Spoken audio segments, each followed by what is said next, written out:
अपनों से दूर जाने का दुख हम सभी को होता है। अब आप इस वीडियो को पूरा एंड तक देखोगे तो आपको भी बहुत दुख होगा और याद आएगी अपने पेरेंट्स की जब आप ये वीडियो देखोगे और वो पल याद करोगे जब आप अपने पेरेंट्स से काफी दूर चले गए थे। मैंने बहुत सारी वीडियोस ऐसे देखी हैं जहाँ पर लोग कनाडा जाते हैं 3-4 साल के पढ़ने के लिए और बहुत रोते हैं अपने मम्मी पापा को हक करते हुए।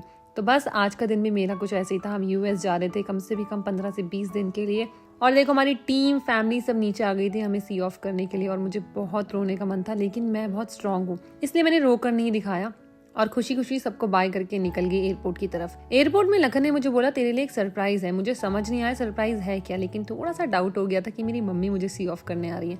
ऑफिस से सीधा एयरपोर्ट आई थी मुझे मिलने के लिए। ये देखकर मेरी आंसू नहीं थम रहे थे, मुझे बहुत रोने का मन था और मम्मी भी बहुत इमोशनल हो गई थी। लेकिन हम दोनों ने एक दूसरे को प्रॉमिस किया था कि हम रोएंगे बिल्कुल भी नहीं। और मम्मी को देखकर ना और मेरी बहन को देखकर सच में मैं बहुत ज्यादा इमोशनल हो गई। मम्मी ने इतना टाइम निकाला, ऑफिस से आकर सीधा मुझसे मिलने आई, मुझे बहुत खुशी हुई। और अब मैंने कह दिया था उनको बाय बाय। सच में जाने का तो मन नहीं था, लेकिन क्या कर सकते हैं, कुछ न कुछ वजहें होती हैं जिस वजह से हमें जाना पड़ता है। यहाँ पर हमने बिजनेस क्लास बुक की थी अपनी, हमारी फर्स्ट एमिरेट्स थी जिसके लिए मैं बहुत ज्यादा एक्साइटेड थी। 18 घंटे का लंबा सफर होने वाला था। बस इस चीज का दुख था मेरी तबीयत आज थोड़ी ठीक नहीं थी और पूरी फ्लाइट में ट्रैवल करना था।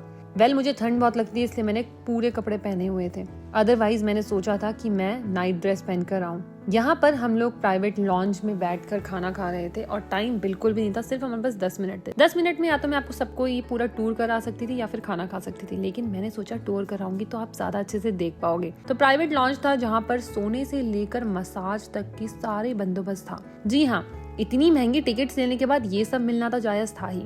आगे और भी बहुत बड़ा था, लेकिन मेरे पैरों में दर्द हो गया तो मैंने सोचा चलो खाना दिखाया जाए कि डिनर में है क्या क्या। और यहाँ पर दाल मखनी से लेकर पालक पनीर सब कुछ अवेलेबल था। ये एशिया का सबसे बड़ा लॉन्ज है एशिया का, जहाँ पर आज हम खाने वाले थे। आज हमारी फ्लाइट थी एमिरेट्स की, जिसकी वजह से हमें ये फ्री मिला था। और सच बता रही हूँ मुझे तो कुछ समझ नहीं आ रहा था मुझे क्या खाना है। मैं एकदम खो गई थी क्योंकि मैं नींद में बहुत ज्यादा थी।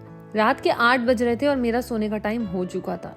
9:55 की फ्लाइट थी, लेकिन हमारी बोर्डिंग स्टार्ट होने वाली थी, इसलिए यहाँ पर मैंने सिर्फ देखा खाना की क्या क्या है और निकल पड़ी आगे की तरफ। आप सभी को दिखा रही थी कि यहाँ पर खाने में कुछ ऐसा नहीं था कि कोई कमी महसूस हो।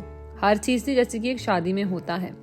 मैं सिर्फ खाने की स्मेल ले रही थी और मेरा पेट उसी से भर जा रहा था। फिर मैं वहां से निकल गई क्योंकि हमारी फ्लाइट मिस हो रही थी। और एक चीज देखकर तो मैं हैरान रह गई कि लखन अभी तक अपना खाना खा रहे थे। सच में सूप मैंने भी मंगाया था तो मेरा सूप आ गया था।